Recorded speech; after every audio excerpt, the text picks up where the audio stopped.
മദ്യപിച്ചും അല്ലാതെ മറ്റുള്ളവരുടെ മുൻപിൽ ആളാകുവാനും പാപ്പാന്മാർ ആനകളെ ഉപദ്രവിക്കുന്ന പ്രതീതി കഴിഞ്ഞ കാലങ്ങളെക്കാൾ സോഷ്യൽ മീഡിയകൾ വന്നതിനുശേഷം കുറഞ്ഞിട്ടുണ്ടെങ്കിലും ഇപ്പോഴും അത്തരത്തിലുള്ള സംഭവങ്ങൾ നടക്കുന്നുണ്ട്.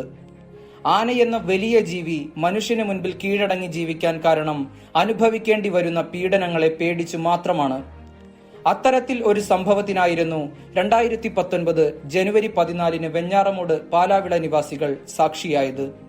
അന്ന് പാപ്പാന്റെ മദ്യപാനം മറ്റുള്ളവരുടെ ജീവനും അപകടം വരുത്തിവെക്കുമായിരുന്നു. തൈക്കാടിന് സമീപം തടി പിടിക്കാനെത്തിയ ആനയെ കുളിപ്പിച്ചു കഴിഞ്ഞ് തിരിച്ചു കൊണ്ടുപോകുന്നതിനിടെ കയറ്റം കയറി വന്നപ്പോൾ ക്ഷീണിതനായതിനാൽ ആന നടത്തത്തിന്റെ വേഗത കുറച്ചതാണ് മദ്യം അകത്താക്കിയിരുന്ന പാപ്പാനെ പ്രകോപിപ്പിച്ചത്. ആളുകളുടെ മുന്നിലെന്നോർക്കാതെ ആനയെ പൊതിരെ തല്ലി ആന ഇടയുകയും ചെയ്തു. അടുത്തുള്ള പറമ്പിലേക്ക് കയറി വാഴയും തെങ്ങും കുത്തിമറിച്ച ആനയെ പാപ്പാൻ തന്നെ തളച്ചെങ്കിലും അതിനുശേഷം എഴുന്നേൽക്കാൻ കഴിയാത്ത അവസ്ഥയിലായിരുന്നു പാപ്പാൻ.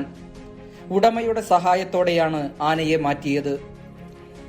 ഇത്തരം സംഭവങ്ങൾ അറിഞ്ഞുകൊണ്ട് അപകടം വിളിച്ചു വരുത്തുന്നതിനാൽ ആനയുടമകൾ കുറച്ചുകൂടെ ശ്രദ്ധ ചെലുത്തുന്നത് നല്ലതായിരിക്കും.